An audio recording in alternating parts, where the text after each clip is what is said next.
Face à de tels défis, le désordre et l'instabilité ne sont pas des options. Nous ne sommes peut-être pas d'accord sur toutes les solutions, mais nous avons toutes et tous conscience de l'urgence et de la nécessité d'agir.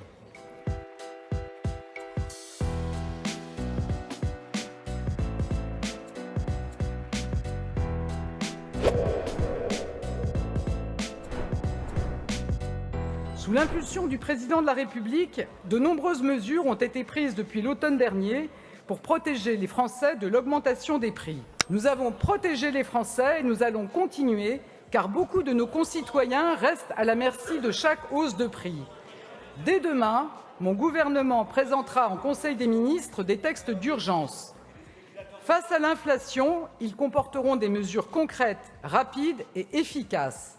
Nous vous proposerons de prolonger le bouclier tarifaire sur les prix du gaz et de l'électricité, d'augmenter les revenus du travail et de mieux partager la valeur en baissant les charges sur les indépendants et en triplant le plafond de la prime de pouvoir d'achat, de revaloriser les retraites et les prestations sociales, notamment les allocations familiales, la prime d'activité, les APL, l'allocation adulte handicapé, de revaloriser les bourses sur critères sociaux, d'aider les travailleurs pour lesquels la voiture est une nécessité.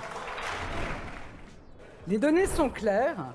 Du fait de la guerre qui dure, et comme partout en Europe, notre croissance économique sera plus faible que prévu, l'inflation sera plus forte et la charge de la dette augmente. Nos objectifs sont eux aussi clairs. En 2026, nous devons commencer à baisser la dette. En 2027, nous devrons ramener le déficit sous les 3 %.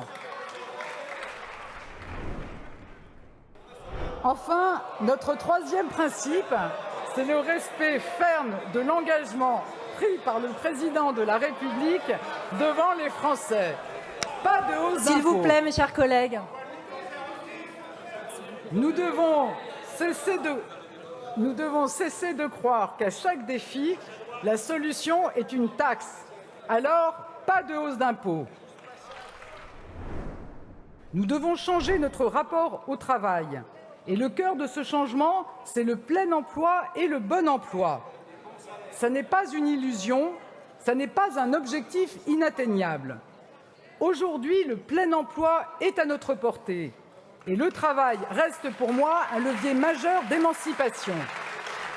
Pour bâtir de nouveaux progrès sociaux, pour qu'aucun retraité avec une carrière complète n'ait une pension inférieure à 1 100 € par mois, pour sortir de situations où le même métier ne garantit pas la même retraite, oui, nous devrons travailler progressivement un peu plus longtemps.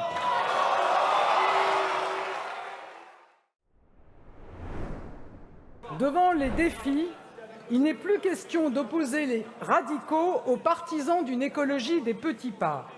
Tous, nous avons conscience des enjeux et des risques. Tous, nous devons faire bloc.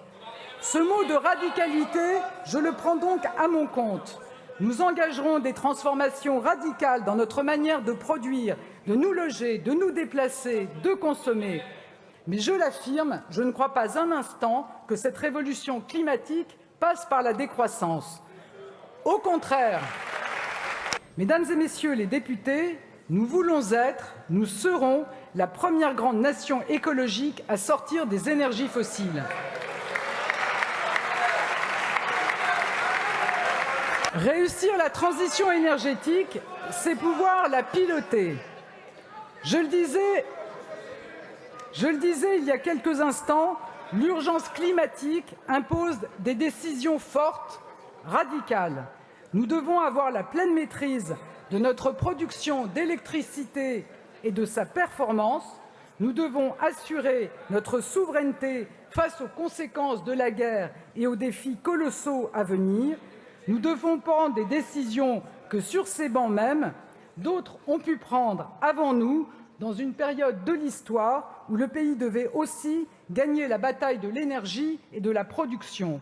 C'est pourquoi je vous confirme aujourd'hui l'intention de l'État de détenir 100 % du capital d'EDF.